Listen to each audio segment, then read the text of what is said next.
आप पिछली बार जो ये आंदोलन चला, हमारे बच्चे नशे के शिकार हो गए, भुक्की के शिकार हो गए, चिट्टे के शिकार हो गए। हमने तो कभी यहाँ सुना ही नहीं चिट्टा क्या होता है। किसान आंदोलन का असली चेहरा सामने आ ही गया। ये किसान नहीं बल्कि खालिस्तानी हैं। ऐसा मैं क्यों बोल रहा हूं, इस वीडियो के अंदर मैं आपको प्रमाण के साथ सिद्ध करने वाला हूं। सबसे पहले बताता हूं कि किसान आंदोलन के ऊपर जो बवाल चल रहा है, इसका असली उद्देश्य क्या है। केंद्र सरकार से ये कौन सी मांग कर रहे हैं, WTO से यानी कि विश्व व्यापार संगठन से बाहर निकलना क्यों चाहते हैं किसान। सबसे पहले आप जरा ये देखिए कि इसका पूरा ब्यौरा क्या है। किसान संगठन के आह्वान पर हजारों की संख्या में किसान देश की राजधानी दिल्ली की ओर बढ़ रहे हैं। किसान के दिल्ली चलो मार्च को देखते हुए राष्ट्रीय राजधानी दिल्ली की सीमा को सील कर दिया गया है। वहीं हरियाणा पंजाब बॉर्डर पे किसान और पुलिस के बीच में टकराव देखने को मिला है। और इतना ही नहीं, शंभू बॉर्डर पे भी घमासान मचा हुआ है।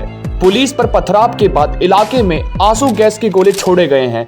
फिर भी कई आंदोलनकारियों को हिरासत में भी लिया गया है। किसान अपनी मांग पर डटे हुए हैं कि हमारे इस बिल को पास करना चाहिए, लेकिन सरकार भी और प्रशासन भी अपनी बातों पे डटे हुए हैं कि यदि इनके द्वारा यदि कोई भी अराजकता होता है तो इसका जिम्मेदार कौन होगा, सरकार या खुद किसान। चुनाव के नजदीक आते ही किसानों द्वारा आंदोलन करने की असली वजह क्या है, केंद्र सरकार से किसानों की क्या क्या मांगे हैं, सबसे पहले इसको समझने का प्रयास करते हैं। किसान नेता न्यूनतम समर्थन मूल्य यानी कि MSP पर कानून बनाने की मांग की जा रही है। मैं आपको बता दूं कि MSP का मतलब होता है MSP यानी कि न्यूनतम समर्थन मूल्य, वह न्यूनतम मूल्य जिस पर सरकार किसानों से उनकी फसल खरीदेगी। दूसरी मांग ये थी कि किसानों ने दिल्ली मोर्चा के दौरान केंद्र सरकार से कुछ मांगे की थी और उन्हें तुरंत पूरा करने की बात भी की थी। हालांकि सरकार ने उनकी बातों पर ध्यान नहीं दिया। साल 2021 से 2022 के किसानों के आंदोलन में जिन जिन किसानों पर मुकदमा दर्ज किए गए थे, उन्हें रद्द करने की मांग भी इसमें शामिल है। चौथा, इस बार के आंदोलन में केंद्र सरकार से किसानों की मांगे कि पिछले आंदोलन में जिन किसानों की मौत हुई थी, उनके परिवार को मुआवजा तथा एक सदस्य को नौकरी देने की मांग भी की थी। यानी कि उस दौरान में यदि दोनों के पक्ष में यदि देखा जाए, जब जवान और किसान जब दोनों आपस में लड़ रहे थे तो दोनों तरफ से खूनें बही थी, दोनों तरफ से मातम का माहौल मना था। तो इसका मतलब क्या कि उनको बिना योग्यता बिना कला के अनुसार कोई भी सरकारी पद मिल जाएगा। किसान नेता चाहते हैं कि लखमीपुर खीरी हिंसा के पीड़ित को केंद्र सरकार न्याय दे और परिवार के एक सदस्य को नौकरी दे। दिल्ली कूच करने वाले किसानों ने नेताओं ने इस बात पर सरकार से मांग की है कि वो सभी किसानों को सरकारी और गैर सरकारी कर्ज माफ करें, यानी कि 60 साल से ऊपर के किसानों को 10,000 रुपए पेंशन भी देने की मांग की है।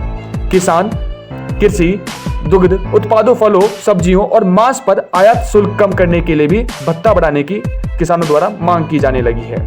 और किसान नेता किसान स्वामीनाथन आयोग की सिफारिश को लागू करने की भी मांग कर रहे थे।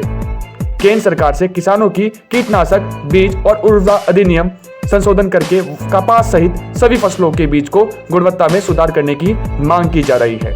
और किसानों की सबसे बड़ी मांगों में से वही किसान को जितने भी कर्ज दिए गए हैं उन सब की माफी कराने का मुद्दा भी सामने आया है। यानी कि कर्ज माफी के मुद्दे पर प्रदर्शनकारी किसानों ने कहा कि सरकारी रिपोर्ट के मुताबिक किसानों पर कुल 18.5 लाख करोड़ रुपए का कर्ज है। उन्हें प्रधानमंत्री नरेंद्र मोदी से यह घोषणा करने का अनुरोध किया कि कृषि लोन माफ कर दिया जाए। उन्होंने कहा कि इसके लिए तंत्र बाद में तैयार किया जा सकता है। आंदोलन के अंदर में ये जो किसान के मुखौटे पे जो आंदोलन कर रहे हैं, ये वाकई में असली किसान नहीं बल्कि फर्जी किसान है। ऐसा मैं नहीं बोल रहा बल्कि असली किसान बोल रहा है। जरा असली किसान की जुबानी भी जरा सुनिए। भाई साहब, जो रोड पे किले गाड़ी है ना, इनके चूतड़ा पे कील गाड़नी चाहिए। वो हम इनके इतने साथ हैं। जो सरकार ने रोड पे कील गाड़ी है, यदि हम इनका साथ देंगे तो चूतड़ा पे कील गाड़ सके इनके। किसान गरीब है, अब जाके देखिए फॉर्च्यूनर लेके आ रहा है, 6-6 महीने का खाना सब लेके जा रहा है यहाँ पे। मुझे समझ किस एंगल से गरीब है उनके, जाके वहाँ देखिए वहाँ पे मतलब लिटरली अगर हिंदुस्तान की बात हम करें अगर तो ठीक है, एक अडानी अंबानी कहते हैं ना, मतलब मेन यही मुद्दा विपक्ष उठाता है। विपक्ष अगर वहाँ जाके देखे, पंजाब में जाके देखे, किसानों की कोठियाँ जाके देखे, क्या उनकी लाइफस्टाइल मेंटेन किया हुआ है। किसानों के बच्चे कनाडा सेटल्ड हैं। ज्यादा नहीं बोलूंगा क्योंकि इस किसान ने ही सारी बातें कर दी और आपके पास भी समय काफी कम है। किसान का आंदोलन करने का असली मकसद यह है कि लोकसभा चुनाव काफी नजदीक आ चुका है और ये लोकसभा चुनाव के अंदर में ही ये आंदोलन करना शुरू कर रहे हैं। ये चाहते हैं, इनका असली मकसद ये बताया जा रहा है कि भारतीय जनता पार्टी को बहुमत में नहीं लाना है। ये किसानों के अंदर में, देश की जनता के अंदर में, समाज के अंदर में वो मानसिकता भरना चाहते हैं कि सरकार अब तानाशाही हो चुकी है। ये किसानों को भी नहीं देख रही है, ये आम जनता की नहीं सुन रही है। इनका असली मकसद साथियों ये भी है। साथ में इनका असली मकसद ये भी है कि देश के अंदर में ये बंटवारा करवाना चाहते हैं। जिस प्रकार से 1947 में भारत का बंटवारा हुआ था और पाकिस्तान का निर्माण हुआ था धर्म के आधार पे, उसी प्रकार से इनका असली मकसद ये भी है कि ये भारत का विभाजन करवाए और खालिस्तान का निर्माण करें दोबारा। इनका असली मकसद ये भी है साथियों कि देश के अंदर में अराजकता फैलाएं, ये देश के अंदर में जात के आधार पे, धर्म के आधार पे आपस में लड़वाएं। मैं ये ऐसा इसलिए बोल रहा हूं क्योंकि वाकई में ये पूरा प्रमाण हो चुका है कि ये किसान नहीं है। लग्जरी कार लेकर के आने वाला किसान नहीं कहलाता। किसान असली कहलाता है ट्रैक्टर लेके आने वाला। ये असली ट्रैक्टर जो, ये ट्रैक्टर नहीं साथियों, इनके पीछे लग्जरी कार भी है।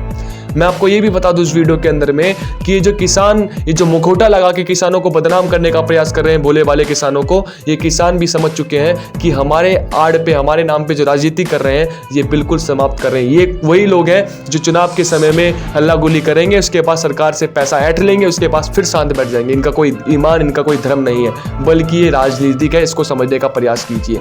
समझदार समझ जाएगा, लेकिन मंद बुद्धि जय जय किसान बोलता रहेगा। समझदारी आपकी, देश आपका, समझना आपको है। मिलते हैं एक ऐसी वीडियो के साथ। जय हिंद, जय भारत।